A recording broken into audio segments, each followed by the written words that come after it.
Hello viewers, welcome to Arkes channel.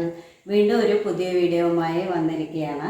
നമ്മൾ ഇന്ന് ഉണ്ടാക്കാൻ പോണത്, അതായത് നമ്മൾ വീട്ടിലുള്ള സാധനങ്ങൾ വെച്ചിട്ടുള്ള ഒരു പിസ്സയാണ് കേട്ടോ. നമ്മളെങ്ങനെ പിസ്സ ഉണ്ടാക്കുക, അതിൻ്റെ ബേസ് എങ്ങനെ തയ്യാറാക്കുക, അതിൻ്റെ ഫില്ലിങ്സ് ഒക്കെ എന്താ ചെയ്യുക എന്നൊക്കെയാണ് ചെയ്യാൻ പോണത്. നമ്മൾ വീട്ടിൽ എങ്ങനെ ടേസ്റ്റി ആയിട്ട് പ്രിപ്പയർ ചെയ്യുക എന്നുള്ളതാണ് കേട്ടോ. സോ ഒരു വീഡിയോയിലേക്ക് പോവാം. ഈ പിസ്സ തയ്യാറാക്കുന്നതിനായി നമ്മൾ 2 സ്പൂൺ ഈസ്റ്റ് എടുക്കുന്നുണ്ട് കേട്ടോ. പിന്നെ അതിലേക്ക് നമ്മൾ 2 സ്പൂൺ പഞ്ചസാര കൂടി, അതായത് മെഷർമെൻറ്റ് ഏത് സ്പൂണാണോ അതേ സ്പൂൺ എടുത്തോളൂ കേട്ടോ. പിന്നെ അതിലേക്ക് നമ്മൾ ഒരു 3 സ്പൂൺ വെള്ളം ഒഴിച്ചു കൊടുക്കുന്നുണ്ട് കേട്ടോ. എന്നിട്ട് അതൊന്ന് നന്നായിട്ടൊന്ന് മിക്സ് ചെയ്തിട്ട് അതൊന്ന് മാറ്റി വയ്ക്കുക. ഓക്കെ, ഒരു ബൗൾ എടുത്തിട്ട് അതിലേക്ക് ഒരു 4 കപ്പ് മൈദ ഇട്ട് കൊടുക്കുക കേട്ടോ. ഏത് കപ്പ് മെഷർമെൻറ്റ് എടുക്കണം സെയിം യൂസ് ചെയ്യുക ത്രൂ ഔട്ട് കേട്ടോ. പിന്നെ അതിനൊക്കെ ആവശ്യമുള്ള ഉപ്പിട്ട് കൊടുക്കുക. ഉപ്പിട്ട് കൊടുത്ത ശേഷം നമ്മൾ അതിനെ ഒന്ന് നന്നായിട്ടൊന്ന് മിക്സ് ചെയ്ത ശേഷം അതിലേക്ക് ഒരു 1/2 കപ്പ് തൈര് ഒഴിച്ച് കൊടുക്കുക കേട്ടോ. അപ്പോഴേക്കും നമ്മുടെ ഈസ്റ്റ് റെഡി ആയിട്ടുണ്ട്. അതും കൂടി അതിലേക്ക് ഒഴിച്ച് കൊടുക്കുക. എന്നിട്ട് ഒന്ന് നന്നായിട്ടൊന്ന് മിക്സ് ചെയ്യുക കേട്ടോ. മാവ് നല്ലോണം മിക്സ് ചെയ്ത് കൊടുക്കുന്നുണ്ട്. പിന്നെ ആവശ്യത്തിന് കുറച്ച് വെള്ളം കൂടി ഒഴിച്ചിട്ട് മിക്സ് ചെയ്യുക കേട്ടോ. അതിൻ്റെ കൺസിസ്റ്റൻസി വന്നിട്ട് നമുക്ക് ചപ്പാത്തി മാവ് പോലെയല്ല, അതിലും കുറച്ചുകൂടി ലൂസായിരിക്കണം. ഓക്കെ, അതിലേക്ക് ഞാനൊരു 2 സ്പൂൺ ഓയിൽ കൂടി ഒഴിച്ച് കൊടുക്കുന്നുണ്ട്. നിങ്ങൾക്ക് ഓയിലൊക്കെ കൂടുതൽ വേണമെന്നുണ്ടെങ്കിൽ നിങ്ങൾക്ക് ആഡ് ചെയ്യാം, ഒരു കുഴപ്പമില്ല. മാവ് നല്ല സോഫ്റ്റ് ആവും. പക്ഷേ ഞാൻ പൊതുവേ ഓയിലൊക്കെ നല്ലോണം കുറച്ചേ യൂസ് ചെയ്യാറുള്ളൂ. ഓക്കെ, എന്നിട്ട് നല്ലോണം ഇതിനെ ഒന്ന് കുഴച്ച് മിക്സ് ചെയ്യുക. അത് കുഴക്കണതിലാണ് അതിൻ്റെ സോഫ്റ്റ്നെസ് വരുന്നത് കേട്ടോ. അത് നല്ലോണം കുഴച്ച് കഴിഞ്ഞാൽ മാവ് ഒന്ന് ഇതുപോലെ ആവണം. അതായത് ഇത് ചപ്പാത്തി മാവ് പോലെ അല്ലല്ലോ. എന്നിട്ട് അതിനെ ഒന്ന് റെസ്റ്റ് ചെയ്യാൻ വെക്കുക കേട്ടോ. ഒന്ന് അടച്ച് വെക്കുക 2 മണിക്കൂർ.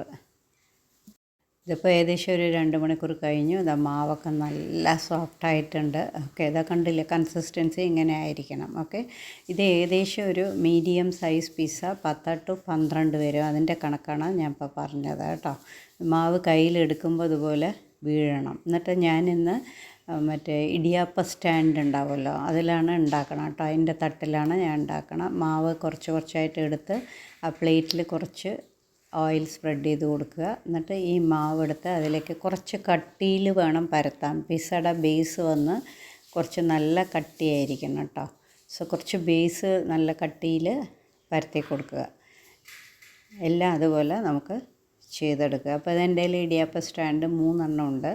സോ ഞാനത് 3 എണ്ണത്തിൽ വെക്കേണ്ട. അപ്പോൾ അറ്റ് എ ടൈം എനിക്ക് 3 എണ്ണം ബേക്ക് ചെയ്ത് കിട്ടും.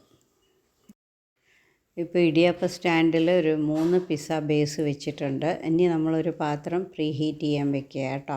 അപ്പോൾ പ്രീ ഹീറ്റ് ചെയ്യാൻ വെച്ചിട്ട് അതിൻ്റെ മുകളിൽ കുറച്ച് ഉപ്പ് വിതറി കൊടുക്കുക. അത് ഓപ്ഷനിലാണ്, ഉണ്ടെങ്കിൽ ചെയ്താൽ മതി. ഇല്ലെങ്കിൽ വെറുതെ ഒരു സ്റ്റാൻഡ് വെച്ച് കൊടുത്താൽ മതി. എന്നിട്ട് അതിനെ ഒന്ന് അടച്ച് വെക്കുക 20 മിനിറ്റ്സ്. ലോ ഫ്ലെയിമിലായിരിക്കണം, ഹൈ ഫ്ലെയിമിൽ വേണ്ട. അപ്പോൾ നല്ലോണം പ്രീ ഹീറ്റ് ആയിക്കഴിഞ്ഞു. അതിലേക്ക് ഇത് ഇറക്കി വെച്ച് അടച്ചു കൊടുക്കുക കേട്ടോ. അഗെയിൻ ഒരു 20 മിനിറ്റ്സ് കഴിയുമ്പോൾ ഒരു ടൂത്ത് പിക്ക് എടുത്തിട്ട് അതിനെ ഒന്ന് നനച്ചിട്ട് ഇതിലൊന്ന് കുത്തി നോക്കുക. കുത്തി നോക്കിയിട്ടുണ്ടെങ്കിൽ അതിൽ ഒട്ടി പിടിക്കരുത്. ഓക്കെ, അത് ഒട്ടിപ്പിടിച്ചിട്ടില്ല അതാ.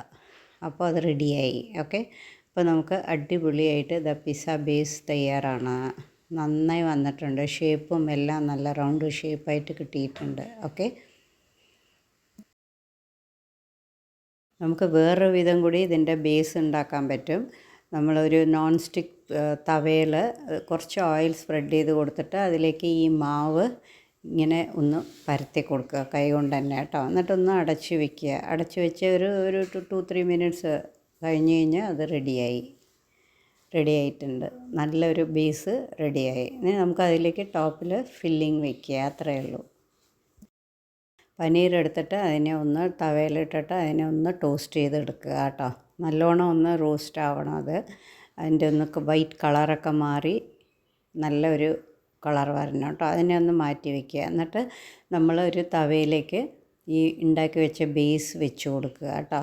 മറ്റേ പിസ്സയുടെ ബേസ് വെച്ച് കൊടുത്ത ശേഷം അതിലേക്ക് പിസ്സ സോസ് കിട്ടും, അല്ലെങ്കിൽ ടൊമാറ്റോ സോസ്. അത് ഇഷ്ടമില്ലാത്തവർക്ക് ടൊമാറ്റോ കെച്ചപ്പോ സോസോ ഹോട്ട് ആൻഡ് സോർ സോസ് അതൊക്കെ ഒഴിച്ച് കൊടുക്കുക കേട്ടോ. അതൊന്ന് ബേസിൽ സ്പ്രെഡ് ചെയ്ത് കൊടുക്കുക. സ്പ്രെഡ് ചെയ്ത് കൊടുത്ത ശേഷം അതിലേക്ക് ധാരാളമായിട്ട് ചീസ് ആഡ് ചെയ്ത് കൊടുക്കുക. അതാണ് ഇതിൻ്റെ മെയിൻ. അതിലേക്ക് പിന്നെ ടോപ്പിങ്സ് നമ്മുടെ ഇഷ്ടം, വെജിറ്റബിൾസ്. അതായത് ഞാൻ കുറച്ച് ഓണിയൻ കട്ട് ചെയ്തതുണ്ട്, പിന്നെ അതിലേക്ക് കുറച്ച് ടൊമാറ്റോ ഇട്ട് കൊടുക്കുന്നുണ്ട്, പിന്നെ അതിലേക്ക് ഞാൻ കുറച്ച് ക്യാപ്സിക്കം കൂടി ഇട്ട് കൊടുക്കുന്നുണ്ട്, പിന്നെ കുറച്ച് അതിലേക്ക് ക്യാപ്സിക്കം ഇട്ട് കൊടുക്കുന്നുണ്ട്. ഇത് ഫില്ലിങ്സൊക്കെ അവരവരുടെ ചോയ്സാണ് കേട്ടോ. നിങ്ങൾ അതിലേക്ക് പിന്നെ ഞാൻ കുറച്ച് പനീർ കൂടി വെച്ച് കൊടുക്കുന്നുണ്ട്. നമ്മൾ പനീർ ടോസ്റ്റ് ചെയ്തുവല്ലോ, ആ പനീർ കേട്ടോ. പിന്നെ അതിലേക്ക് ചില്ലി ഫ്ലേക്സ് ഇട്ട് കൊടുക്കുക, അല്ലെങ്കിൽ ഗ്രീൻ ചില്ലി ചെറുതായിട്ട് മുറിച്ചിട്ട് അത് ഇട്ട് കൊടുക്കുക. അതൊക്കെ നമ്മുടെ ചോയ്സാണ്. എന്നിട്ട് ഒന്ന് അടച്ചു വെച്ചാൽ മതി കേട്ടോ. ടോപ്പിങ്സ് മഷ്റൂം, ഒലീവ്, ഒറിഗാനോ ഇതൊക്കെ ഇട്ട് കൊടുക്കുക കേട്ടോ. ഇനി വേറൊരു മെത്തേഡും കൂടി ചെയ്യുക. ഇതേപോലെ നമ്മൾ വേറൊരു പാനിലും കൂടി വെച്ച് കൊടുക്കുകയാണ് കേട്ടോ. അത് നോൺ സ്റ്റിക്ക് തവയാണ്, ഇത് അയൺ തവയാണ്. ഓക്കെ, അതിലേക്ക് വെച്ച് കൊടുത്ത ശേഷം, ബേസ് വെച്ച് കൊടുത്ത ശേഷം അതിലേക്ക് ചീസ് നമ്മൾ ധാരാളം ഇടുക, കട്ട് ചെയ്ത ഓണിയൻസ് ഇടുക. അതേപോലെ ഞാൻ റിപ്പീറ്റ് ചെയ്യുകയാണ് നിങ്ങൾക്ക്. പിന്നെ അതിലേക്ക് ടൊമാറ്റോ ഇട്ട് കൊടുക്കുക. ഇതിൽ ഗ്രീൻ ചില്ലി കുറച്ച് ഇട്ട് കൊടുക്കുന്നുണ്ട്. ദെൻ ഞാൻ പനീർ ഇട്ട് കൊടുക്കുന്നുണ്ട്, പിന്നെ ക്യാപ്സിക്കം ഇട്ട് കൊടുക്കാം. പിന്നെ നിങ്ങൾക്ക് എന്തൊക്കെ ഫില്ലിങ്സ് വേണോ അതിലേക്ക് ടോപ്പിൽ എഗെയിൻ ചീസ് എഗെയിൻ ഇട്ട് കൊടുക്കുക, അടച്ചു വയ്ക്കുക. സോ നമുക്കത് ഒരു വിതിൻ നോ ടൈം ആ ചീസൊക്കെ ഒന്ന് മെൽറ്റാവണ സമയമേ ഉള്ളൂ. ഓക്കെ, സോ നമുക്ക് അടിപൊളി പിസ്സ തയ്യാറാണ്. Home made pizza. എല്ലാവരും ട്രൈ ചെയ്ത് നോക്കൂ കേട്ടോ. ഫീഡ്ബാക്ക് അറിയിക്കൂ. Happy cooking. ഇപ്പോൾ നമ്മൾ പിസ്സയൊക്കെ ഉണ്ടാക്കി കഴിഞ്ഞിരിക്കുകയാണ്. സോ അതിൻ്റെ സ്മെല്ലും കാര്യങ്ങളൊക്കെ നോക്കുമ്പോൾ നല്ല രസമുണ്ട് കേട്ടോ.